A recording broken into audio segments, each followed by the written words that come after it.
নিচ দিয়ে শুরু মেট্রো পরিষেবা। হাওড়া ময়দান থেকে এসপ্ল্যানেড শুরু মেট্রো পরিষেবা। 4.8 কিমি রুটের মধ্যে গঙ্গার নিচ দিয়ে চলেছে 520 মিটার পথ। হাওড়া ময়দান থেকে এসপ্ল্যানেড পর্যন্ত 4টি স্টেশন, একই সঙ্গে নিউ গড়িয়া থেকে রুই পর্যন্ত চলো মেট্রো পরিষেবা। আপাতত পরীক্ষামূলকভাবে শুরু যাত্রী পরিষেবা, পরে যাত্রী সংখ্যা দেখে মেট্রোর সংখ্যা বাড়ানোর সিদ্ধান্ত। সকাল 9টায় প্রথম মেট্রো, শেষ মেট্রো ছাড়বে বিকাল 4টা 40-এ।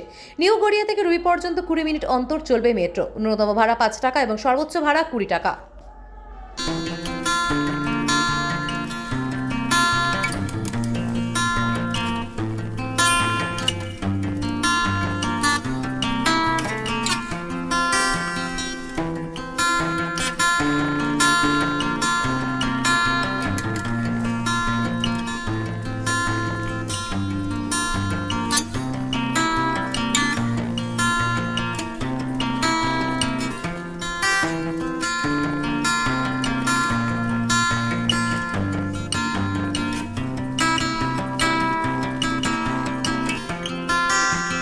ভালো লাগছে, টিকিট সংগ্রহ করতে পেরে আরো বেশি ভালো লাগছে।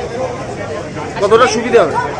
অবশ্যই মেট্রোতে সবসময় জার্নি ভীষণ কমফোর্টেবল, ভালো লাগছে। Thank you. আপনার নামটা? উপাসনা ঘোষ। এবং এটা আমাদের ইতিহাসকে একটা অন্য জায়গায় নিয়ে গেছে। এর জন্য আমরা আন্তর্জাতিকভাবে আমরা ভীষণভাবে গর্বিত। ঠিক আছে, মোদী সরকারকে এই জন্য ধন্যবাদ। আচ্ছা, আমরা একটু কথা বলিনি তাদের সাথে। হ্যাঁ, অনেকটাই সুবিধা হবে। অ্যাকচুয়ালি সুবিধা থেকে বড় তো আজকে প্রথম আসলাম আমরা, কারণ এখানে আপনার আজকে প্রথম যে মেট্রোটা আছে, তো এটা তো একটা খুবই একটা আমাদের জন্য একটা গর্বের জিনিস। তো তার জন্যই প্রথম আমরা চলে আসলাম।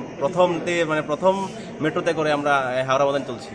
অনেক দিনের পর স্বপ্ন পূরণ হলো, কি বলবেন? এই স্বপ্ন তো পূরণ হলো একদম, মানে এটা তো একটা বলার বিষয় না, এটা আমাদের একটা ইমোশন হয়ে গেল। কারণ ভারতের মধ্যে এবং কলকাতায় এটা গঙ্গার নিচ দিয়ে এত বড় একটা প্ল্যান সাকসেস হলো, তো এটা জন্য আমরা খুবই খুশি। কি নাম আপনার? রণদীপ সরকার। পূরণ হলো, কতটা সুবিধা হবে আর কি বলবেন? আমরা প্রথম আজকে চলছে, যার জন্য আমরা ফ্যামিলি নিয়ে দেখতে, মানে টানেলের মধ্যে চলার যে অভিজ্ঞতা, সেটা ফার্স্ট টাইম উপভোগ করতে এসেছি। এর আগেও তো অন্য মেট্রো চলেছি, কিন্তু এটা নতুনত্ব বলেই প্রথম যাচ্ছি। কতটা সুবিধা হবে যাতায়াত?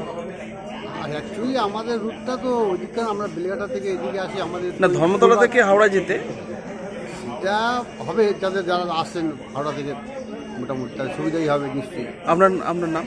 আমার রতন দাস। ও রুবি সেকশন পর্যন্ত, মানে কবি সুভাষ থেকে রুবি, ওই সেকশনটা একটু কানেক্টিভিটিও চলে আসছে। এই তো বিরাট আনন্দের ব্যাপার, বিরাট ভালো লাগার দিন।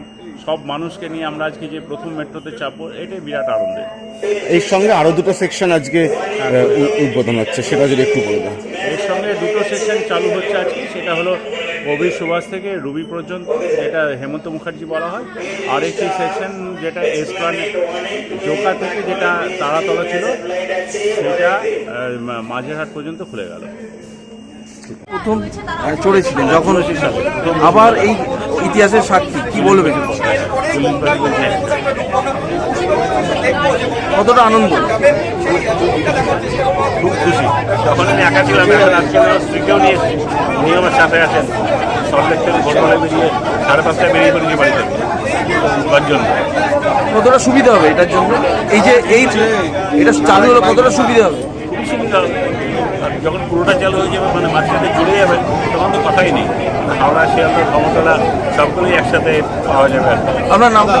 দীপঙ্কর বক্সি। যখন আমি ক্লাস 11-এ পড়ছি, তো তখন আমি ওখানে আমি ফার্স্ট ট্রাভেল করেছিলাম।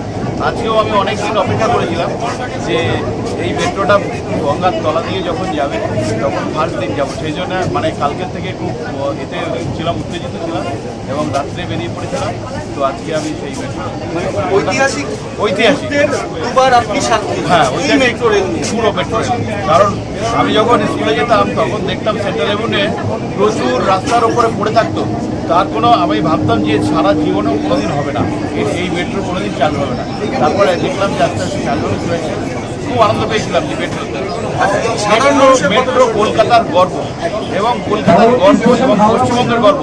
কারণ এর মতো এত কমফোর্টেবল জার্নি আর হয় না। আর এখন হাওড়া জেলার যা অসুবিধে, এটা তো দূর হলো। হাওড়া যাওয়ার যে অসুবিধে, কলকাতা থেকে কি পরিমাণ জ্যাম, কি পরিমাণ ভিড়, আর কি পরিমাণ সময় লাগে, প্রচণ্ড সময়ের দরকার হয়, সেটা তো আমাদের খুব সহজেই সেটা সমাধান হয়ে গেল। খুব আনন্দিত।